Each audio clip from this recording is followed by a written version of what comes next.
নমস্কার বন্ধুরা, শিবানী কিচেনে আপনাদেরকে স্বাগত। আজকে আমি কুলচা তৈরি করব। এই কুলচা তৈরি করার জন্য হাফ কিলো ময়দা নিয়েছি। ময়দার মধ্যে এই দেখুন লবণ দিয়ে দিলাম, এই দেখুন চিনি দিয়ে দিলাম, দিয়ে এটাকে প্রথমে ভালো করে এই দেখুন মাখিয়ে নিচ্ছি। এই দেখুন 1 চামচ বেকিং পাউডার দিয়ে দিলাম, একটুখানি খাওয়া সোডা বা মিঠা সোডা দিয়ে দিলাম, দিয়ে এটাকে আমি ভালো করে মাখিয়ে নেব। দেখুন 2 চামচ তেল দিয়ে দিচ্ছি, সাদা তেল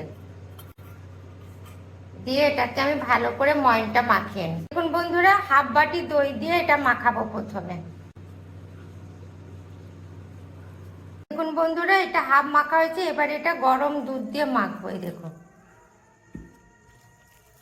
এইভাবে মাখিয়ে নেবো গরম দুধ। এই দেখুন বন্ধুরা, আমার মাখানোটা হয়ে গেছে। এবার এটাকে আমি লেই কেটে নেবো। একটুখানি তেল দিয়ে দিলাম, দিয়ে এটাকে আমি এখন আধ ঘন্টা ঢাকা দিয়ে রাখবো। আপনারা পারলে 2-3 ঘন্টা ঢাকা দিয়ে রাখবেন, তাহলে ফুলে যাবে আর একটু নরম নরম মাখাতে হবে।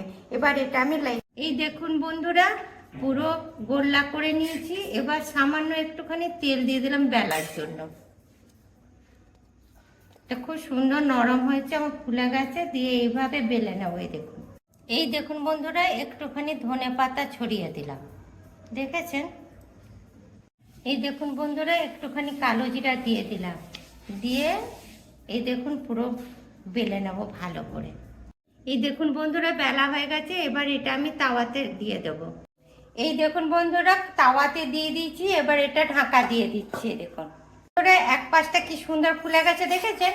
এবার আমি এটাকে উল্টে দিলাম, আবার ঢাকা দিয়ে দিলাম। এটাকে আমি সেঁকে নেব। অনেকে সেঁকে নেন, আবার অনেকে এমনিতেই করে নেন। এই দেখুন, এবার সেঁকে দিয়ে, এই দেখুন বন্ধুরা, অনেকে বাটার দেয়, আমি একটুখানি গাওয়া ঘি দিয়ে দিচ্ছি, দেখেছেন? আপনারাও দিয়ে দেবেন, তাতে খেতে খুব সুন্দর লাগবে। এই দেখুন বন্ধুরা, আমার কুলচাটা হয়ে গেছে। আপনারাও ঠিক এইভাবে কুলচা তৈরি করবেন, দেখবেন দারুণ খেতে লাগছে। আর আমার রেসিপিটা যদি আপনাদের ভালো লাগে তবে লাইক করবেন, কমেন্ট করবেন, শেয়ার করবেন। Thank you.